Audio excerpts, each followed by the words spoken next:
Congolaises et Congolais, très chers compatriotes, au seuil de cette année 2015 qui commence, je tiens à rendre grâce au Seigneur, notre Dieu, pour tous les bienfaits dont il m'a comblé, principalement la santé. Je remercie également notre peuple par ses servantes prières m'accompagner tout au long des épreuves. À travers les souffrances physiques, je n'ai cessé d'avoir à l'esprit celle plus atroce de notre peuple. Je pense ici au massacre de Béni, aux naufragés de Kalimier et d'Issangui et aux refoulés de Brazzaville, et à la misère sociale que connaissent nos populations. Je n'ai ménagé aucun effort pour poursuivre les objectifs de nos options politiques, qui se résument à la formule de notre campagne « Le peuple d'abord ». Très chers compatriotes, il y a maintenant 3 ans que vous m'avez porté à la magistrature suprême de notre pays par un vote sans équivoque, vote que jusqu'à ce jour ne m'a pas encore permis d'exercer des prérogatives constitutionnelles dévolues au chef de l'État. Conscient de la gravité de la situation et toujours décidé à récupérer l'impérium dans le but de baliser la voie pour la poursuite du processus politique en République démocratique du Congo.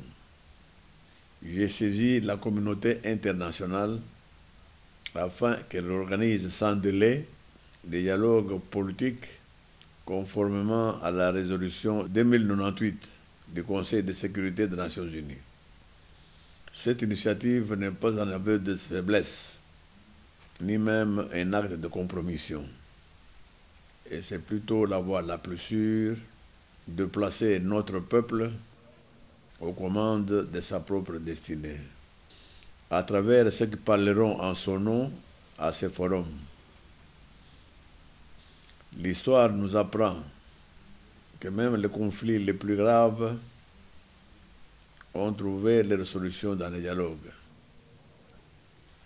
En effet, ce dialogue nous permettra de rétablir la vérité des urnes et de convenir de la suite à donner après les hold-up électoraux de novembre 2011, de rassurer tout le monde quant aux animateurs de la CI et de garantir l'alternance démocratique. Sur le plan plus personnel, je voudrais lancer un mot d'ordre aux membres de mon parti que j'appelle au respect de la hiérarchie et à la discipline. En effet, à chaque occasion,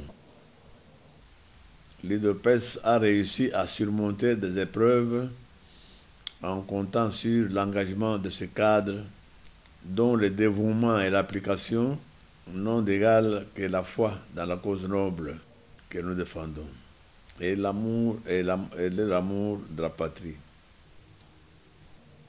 Le grand rendez-vous des activités politiques à l'agenda du parti, dont le congrès prévu en fin d'année, vont nous donner l'opportunité de démontrer une fois de plus le degré de maturité de l'UDPS, le plus grand, le plus expérimenté des partis politiques de notre pays.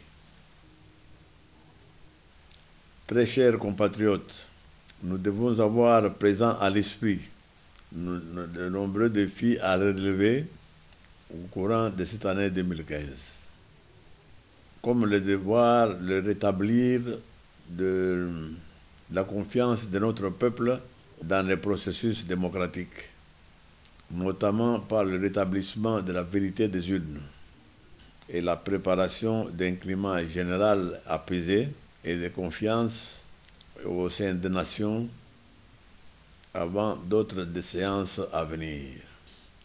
Ou encore le devoir de bâtir une armée capable de sécuriser le territoire national et aussi la nécessité de juguler la prédation dont est victime notre pays et qui cause cette hémorragie à l'origine de nos difficultés.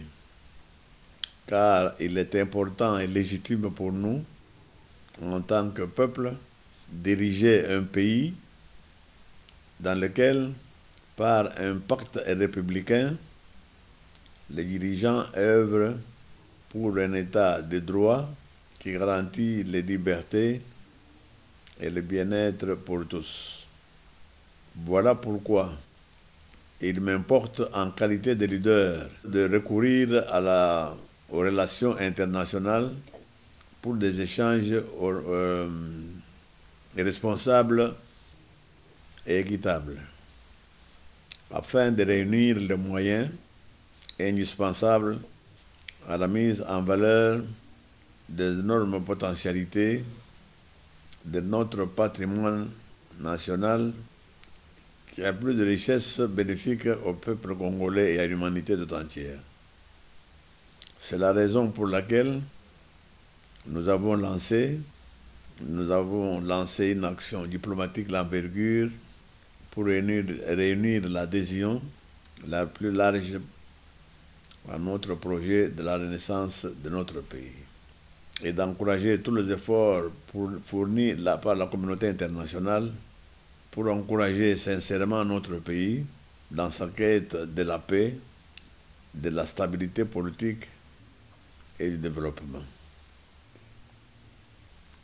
Ce message est un appel au sursaut national.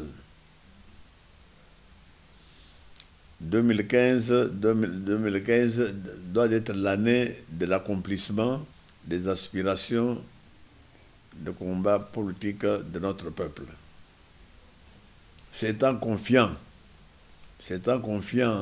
envers le Créateur et à tout le peuple congolais que je vous adresse à vous toutes et tous mes vœux les meilleurs, de bonheur, de prospérité et de longévité. Tenons bon, nous vaincrons, que vive l'UDPS et que vive la République démocratique du Congo.